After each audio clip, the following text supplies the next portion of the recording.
tanggal 31 Januari 2022, ada sebanyak lebih penambahan 10.000 kasus COVID-19 di tanah air. Dari jumlah itu, Kota Jakarta menjadi penyumbang terbanyak dengan lebih dari 5.200 kasus, disusul Jawa Barat dan Banten. Jumlah ini memang terlihat menurun dibandingkan hari sebelumnya yang sebanyak 12.000 kasus. Tapi harus dipahami bahwa kegiatan testing dan tracing di weekend atau di akhir pekan tidak sebanyak testing dan tracing di hari biasa atau weekdays. Karena itu, penurunan ini belum bisa dianggap sebagai tren atau kecenderungan. Pemerintah mengklaim naiknya kasus COVID-19 lantaran kenaikan testing dan tracing yang dilakukan. Pertanggal 30 Januari, jumlah orang yang dites adalah 5,75 per 1.000 penduduk. Jumlah ini jauh di atas anjuran WHO yang sebanyak 1 per 1.000 penduduk.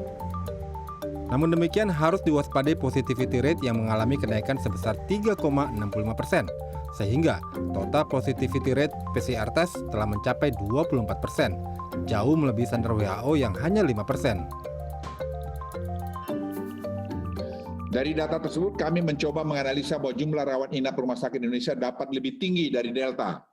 Apabila kasus harian meningkat lebih dari 3 kali, seperti tahun lalu kita lihat hampir 56.000, bisa saja nanti 3 kali dari itu bila kita tidak berhati-hati.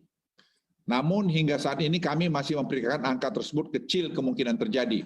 Karena berbagi simulasi model yang kami susun dengan para pakar, angka ini masih jauh dan kita tidak perlu khawatir mengenai berlebihan, tetapi kita tetap super waspada.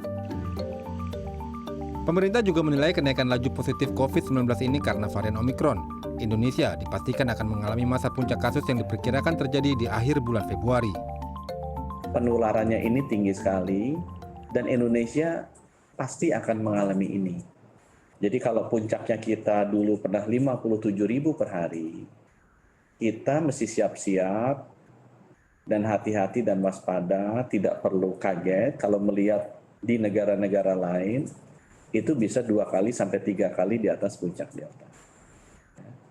Kita masih belum tahu berapa puncaknya akan terjadi di Indonesia, yang perkiraan kami akan terjadi di akhir Februari. Penambahan kasus COVID ini tentu berimbas pada ketersediaan tempat perawatan di rumah sakit rujukan COVID-19 di Jakarta. Dari 4.545 tempat tidur tersedia di 140 rumah sakit rujukan, sudah terisi sebanyak 2.593 pasien atau terisi 57%. Hingga saat ini ada sebanyak 4.800 pasien yang dirawat di Rumah Sakit Darurat Wisma Atlet Kemayoran Jakarta. Sementara jumlah tempat tidur yang tersedia ada sebanyak 8.100.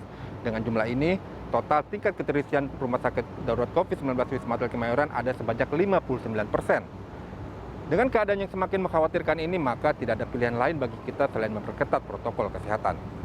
Iwan Hermawan, Dwi Ari, Jakarta.